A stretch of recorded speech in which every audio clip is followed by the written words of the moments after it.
Məşhur ərəb tarixçisi Əl-Yaqubi Kitab Əl-Bundan əsərində yazır. Azərbaycan və onun ətrafının əhalisi Əl-Azəriyyə və Əl-Cavidaniyyə parslarının qarışığıdır. Deməli, Əl-Yaqubiyyə görə Azərbaycan Əl-Cavidaniyyə ilə Əl-Azəriyyə parslarının qarışığıdır. Burada konkret fakt gedir. Azərbaycan xalqı iki hissədən ibarətdir. Əl-Azəriyyə, Əl-Cavidaniyyə parsları. Pars dedikdə ən qədim mənbələrdə pirlər nəzərdə tutulur. Mənim məqaləm var bu vaxtda internetdə. Pars Azəri piri deməkdir. Pir isə qədim Misir yazılarında Fironun adıdır. Firon mənasındadır. Qədim Misir yazılarında Firon sözü yoxdur. Orada pir gedir, Pirao gedir. Digər ölkələr, xalqlar, ərəblər və s. Yunanlar onlara Firon dedilər. Lakin ərəb mənbələrində bu isə Farınbaq gedir, Firon bəclər gedir. Deməli, sözün kökü burada bəcdir. Bunların batini mənasını dərk eləmək üçün əvvəl biz öyrənib görək bu Əl-Azəriyyə nədir? Əl-Azəriyyə rəmzdir və bu rəmz ən qədim mənbələrdə Assiriya kimi keçir. Azəriyyə Assiriya deməkdir.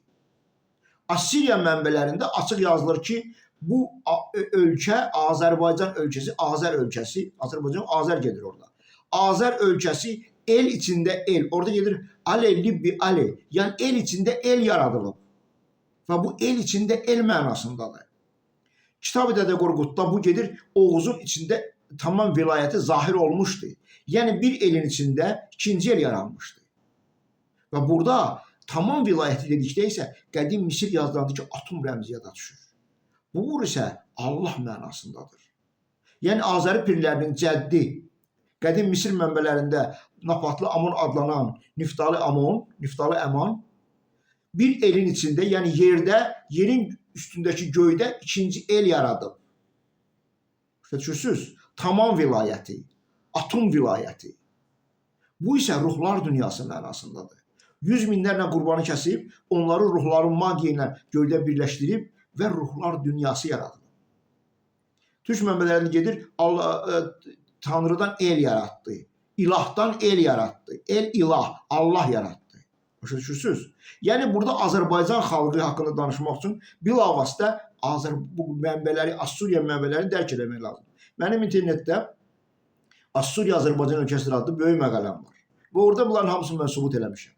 Deməli, Yaqubi Əl-Azəriyyə, Əl-Cavidaniyyə dedikdə birinci Azəriyyə adı altında Azərbaycanın pirlər nəslini, seyidlər nəslini nəzərdə tutur ki, məhz onlar göydə el içində el yaradıblar. Yəni yerdəki yerin, Oğuz elinin göylərində el yaradır. Keçək ikinci məsələyə.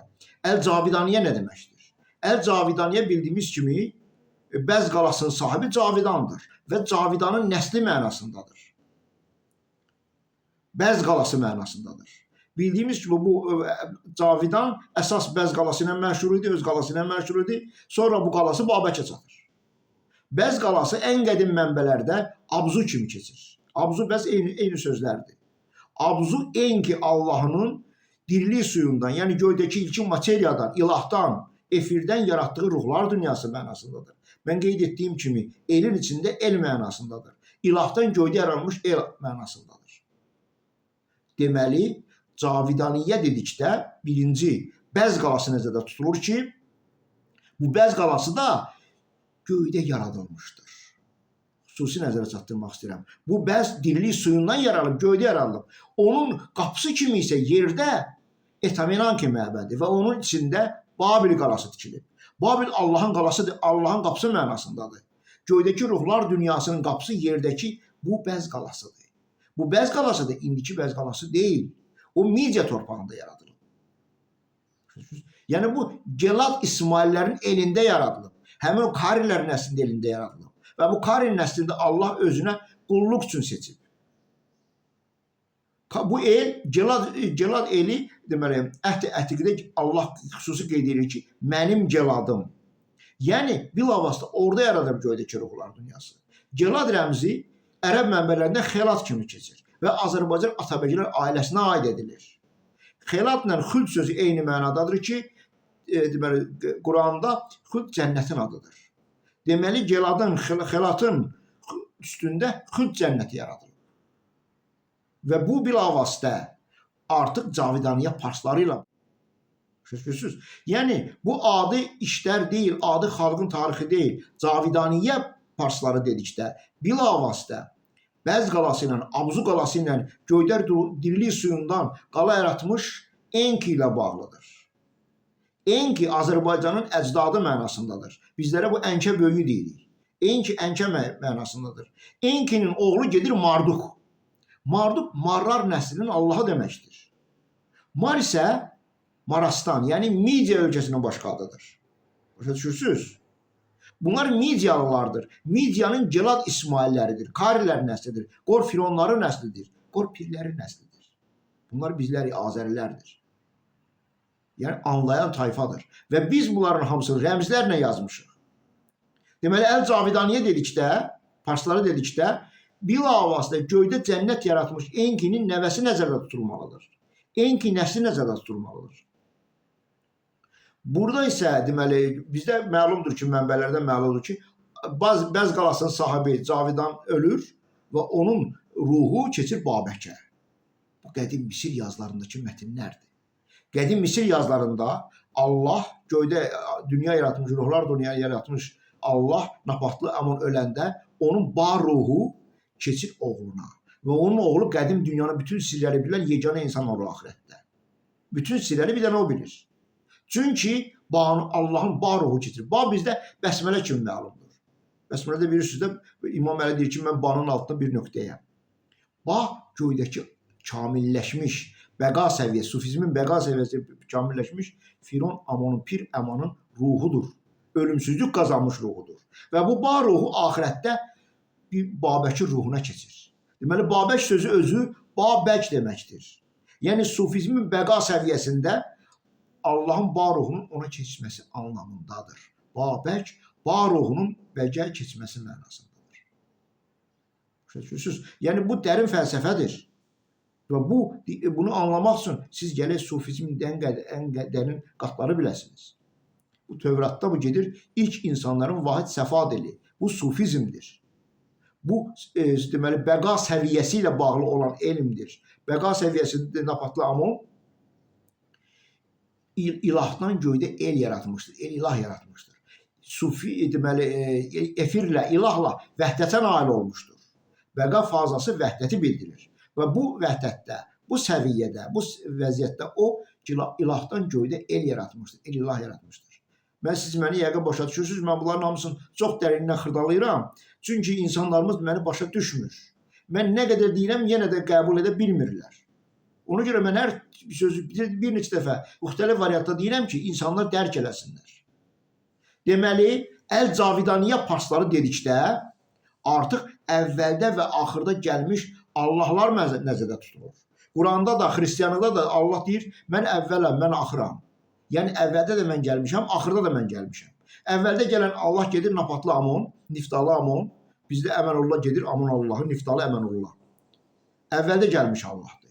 Axirətdə onun bar ruhu, onun oğluna keçir. Oğlu rəmzi mənadadır. Yəni, mənim yetirdiyimdir. Mənim ruhum onun bədənində olacaqdır. Babəkə keçir. Deməli, Cavidaniyə parsları dedikdə, əvvəldə və axırda gəlmiş Allahın nəsli nəzərdə tutulur. Bunlar artıq Celad İsmailləridir. Bunları Allah özünə qulluq üçün seçib. Yahudi mənbələrində bilavasitə bunlar Allahın özünə qulluq üçün seçilmişləri mənasındadır. Bunların işi göydəki ruhlar dünyasında nəzarət eləməkdir. Vaxtı-vaxtında qurbanlar kəsmək idi. İndi yoxdur o ruhlar dünyası parçalanıb işıqlar. Deməli, 1000 illər bilavasitə bu Celad İsmailləri, Celar bəgləri göydəki cənnətin var olması üçün minlərlə qurbanlar, hər gün qurbanlar kəsilmişlər ki, o ilahi od kəsilməsin. O ilahın odu hesabına qurbanın ruhları göyə qalxır və göydəki ruhlar dünyasını qidalandırır. Oradakı ruhları qidalandırır. Göydəki ruhlar bilavasitə qurban vasitəsilə, qurban ruhları ilə qidalanırlar. Bilirsiniz, Dədə Qorqudda da bu xüsusi qeyd olunur. Devi deyir ki, devi saxlamaq üçün div olur, onunla xırdalamaq istəmirəm. Bu div doğulur. Div doğulanda bunun yaşaması üçün hər gün qurban kəsmək lazımdır. İnsan qurbanı verilməlidir. Axırda Dədə Qorqud danışır bu qurbanların sahib. Məni gəl 5-ə endirir, bir də heyvan qurbanları. İnsan qurbanları 5-ə endirir, bir də heyvan qurbanları kəsir. Deməli, Cavidaniyə parsları dedikdə mənbələrdə Cavidan və Babəkin nəsli, pirlər nəslinizdə durur ki, bu da belə sufi məntiqinə görə əvvəldə və axırda gəlmiş Allahlar mənasındadır. Qeyd etdiyim kimi Quranda və xristianlıqda Allah əvvəldir və Allah axırdır. Və bu Allah bilavasitə bir nəsildə təcəssüm olunur. Və bu nəsildə Celad İsmailləri kimi gedir Tövratda. Ərəb mənbələrində Celad rəmzi Xelat kimi keçir. Xelat Atabəklər ailəsi kimi keçir. Bu Atabəklər ailəsi Gürcü mənbələrində Klarjet kimi gedir. Yəni Gelar Xuda nəsli kimi gedir. Alman mənbələrində bu Gelar Kün kimi gedir. Allahın kün əmri ilə yaradılmışlar. Quranda Allahın kün əmri ilə Adəm yaradılır və İsa Peyğəmbər yaradılır ki, bunlar ikisi də əvvəldə və axırda gəlmiş Allahların obrazlarıdır. Deməli, Əl-Cavidaniyə parsları dedikdə, bilavasitə əvvəldə və axırda gəlmiş Allahın nəsli nəzərdə tutulur. Bunlar Qacar şahlar nəslidir. Çünki İsmaillər Aqar nəsli kimi gedir mənbələrdə. Aqar da Qor fironların nəsli, yəni Karilər nəsli deməkdir. Bu Karilər nəsli bizlərə Həzər nəsli kimi məlumdur ki, Həzər sözü də Qacar sözü kimi yazılır mənbələrdə.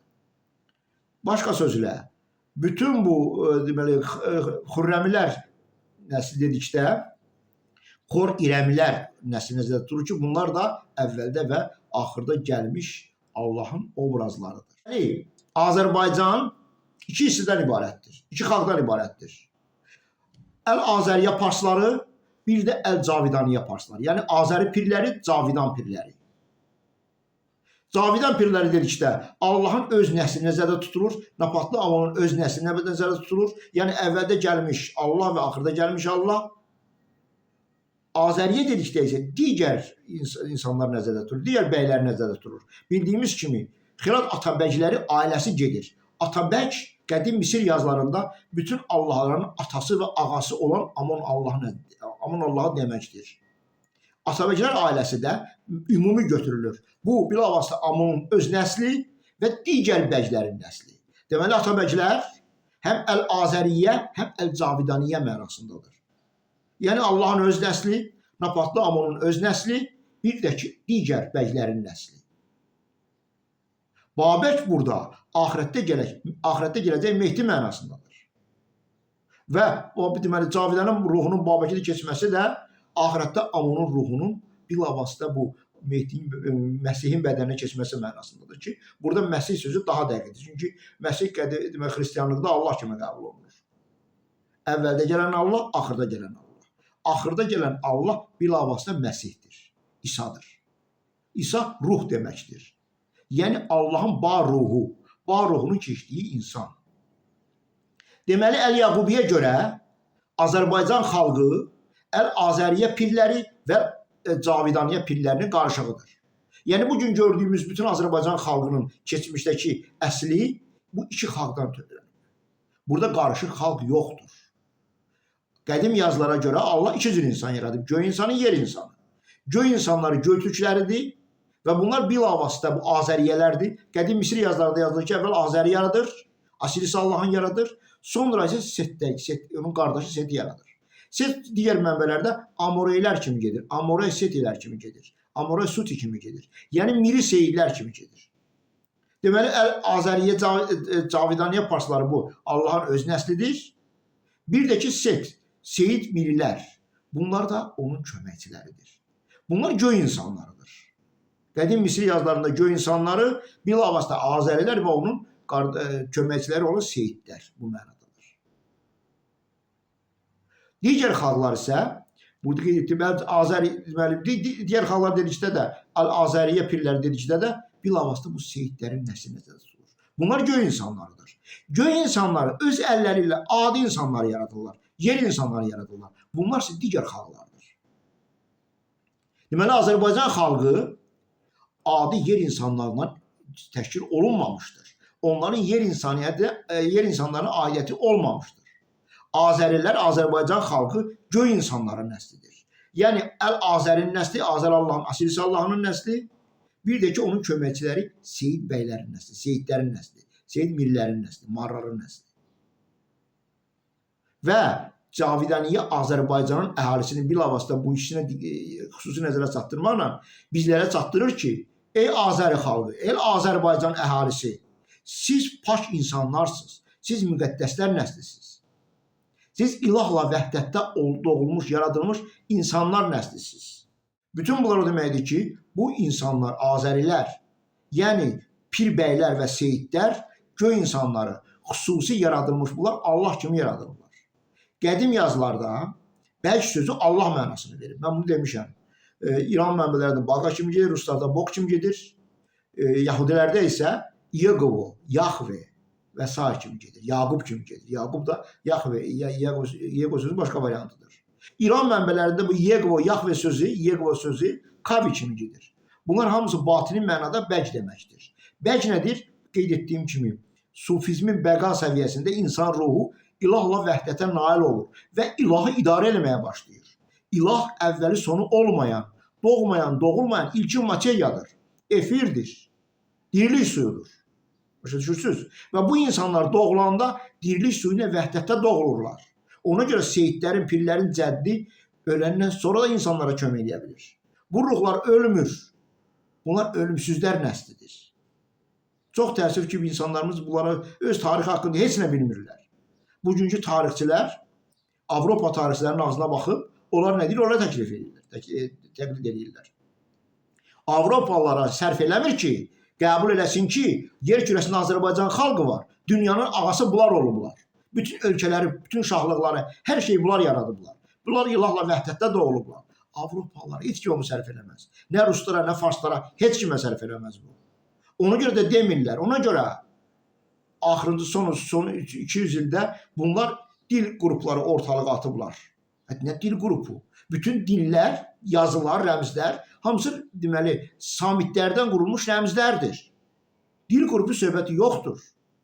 Samitlər var, bunlar rəmzlərdir. Bəlkə sözü müxtəlif variantda yazıla bilər. Boku kimi yazıla bilər. Baqa kimi yazıla bilər. Təsəvvür edin, Yaqub sözü türk mənbələrində Yabqu kimi gedir. Yaqubla Yabqu eyni sözlərdir. Q, B, B, Q. Samitlər tərsinə oxudu, sağa sola fərqi yoxdur. Bəlk deməkdir. Düşürsünüz? Samitlər qanunudur bunlar. Bunlar səfa dilidir, xüsusi məntiqdir. Qədim müdriklərin məntiqidir. Lakin bugünkü alimlər, son dövrün alimləri, son əsrin alimləri başa düşüblər ki, bütün tarix bunlara aidiyyəti yoxdur. Avropa alimləri oturub dil qrupu nəzəriyyəsini ortaya atıblar. Avropa dil qrupu, nə bilim, nədir? Cəfəngətdir bunlar hamısı. Bunlar hamısı sizin Azərilərin, göy türklərinin, türklərin tarixin əlindən almaq üçün üsuldur. Ayılın, bilin, dünyanın sahibi siz olubsunuz. Kitabı Dədə Qorqudda deyir, hani öydüyümüz o bəcərənlər, dünya mənim deyənlər, bək ərənlər dünyanın sahibi olublar. Mən Batini Quran kitabında, digər 7 kitabda, yüzlərlə elmi məqalələrində bütün bunları nə dərəcədə lazımlı xırdalamışam. Sir yoxdur, mən sir qoymamışam. Bəs niyə siz dərk eləmək istəmirsiniz? Niyə siz cahilliyi qəbul edirsiniz? Siz bilirsiniz ki, Mühiddin İbn Ərəbi, mən bunu demişəm, yenə deməliyəm. Mühiddin Ərəbi deyir ki, kim göy insanının yaradılışını bilmirsə, yəni göylərin, yerin insana necə tabi olduğunu, pirlərə, bəylərə necə tabi olduğunu bilmirsə, bu heyvani insandır. Bilən kamil insandır. Mən o alimlərə sual verirəm. Siz bilirmisiniz necə yaradılıb göy insanlara, pirlər nəsli? Heç nə bilmirsiniz. Və bu cəmaatı aldatmayın, vicdanınız olsun. Mən bu deyirəm ki, açıram interneti, görürəm ki, bu tarixçilər öz ağızlarına gəlin danışırlar. Qutarın da, və sizin 70 yaşınız var, 80 yaşınız var. Sabah ki, ölüb gedəcəksiniz. Niyə Azərbaycan xalqının keçmiş gələcəyinə siz kölgə salıb gedirsiniz? Olmaz belə şey. Bunun hamısı bizim tariximizi mənimsəyiblər. Heç kimin tarixi yoxdur bu dünyada. Yer kürəsində bir tarix var. O da Allahın tarixi və onun özünə qulluq üçün seçdiyi pirlər nəslinin tarixi. Seyidlərin nəslinin tarixi. Adi insanın tarixi yoxdur. Adi insanlar mənbələrdə qeyd olunmağa layiq görülməmişlər. Çünki onların özlərin göy insanları yaradı. Pirlər nəsli, Azərilər öz əlləri ilə yaradı. Mənim bu haqda internetdə məqalələrim var. Açın, oxuyun. Öz xalqınızın tarixini oxuyun. Bəs siz cahilliylə məşğul oldunuz. Bəs siz cahillərin dalınca getdiniz. Öz kökündən xəbəri olmayan insanların dalınca. Onlar özləri öz yaranışını bilmirlər. Onlara sual verirsiniz, necə doğulubsunuz, bilməyəcəklər. Bəziləri deyir, bilməyəm, ondan əmələ gəlmişik. Öz tarixi, öz yaranışını bilməyənin necə siz kitablarını oxuyursunuz? Necə onun yazdıqlarını qulaq asırsınız, oxuyursunuz, qəbul edirsiniz? Olmaz belə şey. 21-ci əsrdə yaşayırıq. Süni intellekt dövrüdür artıq. Nə səhv deyirəmsə buyurun. Süni intellekdə sual verin. Hamısının cavabını verəcək. Sadəcə mənim açdıqlarım olsa bilməyəcək. Çünki bu bizim nəslin elmidir. Bu Giral bəylərin elmidir. Bu əvvəldə və axirətdə gəlmiş Allahların, Karilərin nəslinin, İsmaillərin elmidir. Quranın 7 qatlərin, Tövratın 7 qatlərin batini mənalarını bilənin nəslidir. Elmidir. Bizim elmimizdir. Əgər həqiqəti bilmək istəyirsinizsə, öz tarixiniz haqqında həqiqəti bilmək istəyirsinizsə, fəxrlə mən Azərbaycanlıyam, Azəriyəm daha doğrusu demək istəyirsinizsə, buyurun mənim kitablarımı oxuyun. Azərbaycan yer adıdır. Azərbaycan xalqı yoxdur. Azərbaycan dili yoxdur. Azəri dili var.